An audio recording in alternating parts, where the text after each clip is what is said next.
Nissan's Pro-4X off-road package enjoys neither the long history of Chevrolet's Z71 or Ford's FX4 packages nor the notoriety of their ZR2 and Raptor brands. But as the latest generation of Pro-4X hardware and software packages roll out on the 2025 Nissan Frontier and Armada, they bring with them numerous exterior and interior trim upgrades aimed at raising the profile of Nissan's most rock-ready models. So where exactly does Pro-4X fit in the panoply of off-road packages? We've tested the 2025 Nissan Frontier Pro-4X and driven the 2025 Nissan Armada Pro-4X, but our evaluations so far have all been on-road.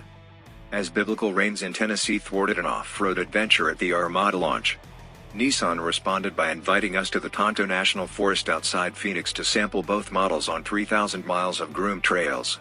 This location drastically lowered the possibility of another rainout and allowed the engineers who developed the package to host us on their home turf. Nissan's Maricopa Technical Center is just in our southwest. First, a little history.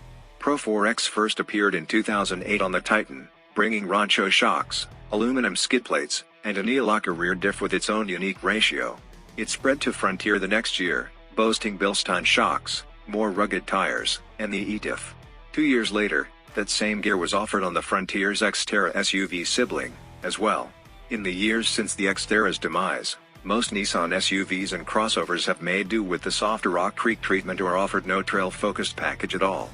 But now that the Armada shares all its major running gear with the global patrol SUV, Nissan's adventurous foil to Toyota's Land Cruiser, it's deemed fully worthy of the Pro-4X treatment. What makes a Pro-4X? For the Frontier, based on older architecture, you get the basics. Bilstein off-road performance shocks on a steel suspension, all-terrain tires, an electronic locking rear differential, and skid plates protecting the radiator, engine, transfer case, and fuel tank.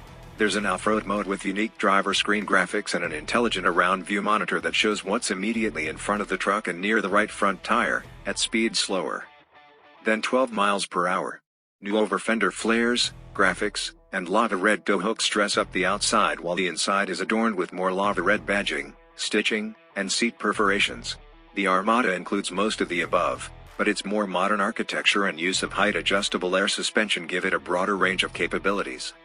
Increasing ground clearance to 11.6 inches and approach, breakover, and departure angles to 33.0, 24.5, and 25.5 degrees, respectively. A terrain select knob offers multiple off-road modes, and with more cameras and image processing power, the Armada offers an invisible hood view plus 3D drone views of the car from all angles. Some views can be spread across both screens. How'd they do in the desert? We began in the Frontier and were struck by its old-school charm. The Gravely VQ38 engine and 9-speed transmission aren't particularly smooth about shifting in low range at low speeds, but once in a gear, acceleration is V6 linear, refreshingly free of turbo lagging or surging. Braking similarly felt overboosted and jerky in low range, especially with hill descent control engaged.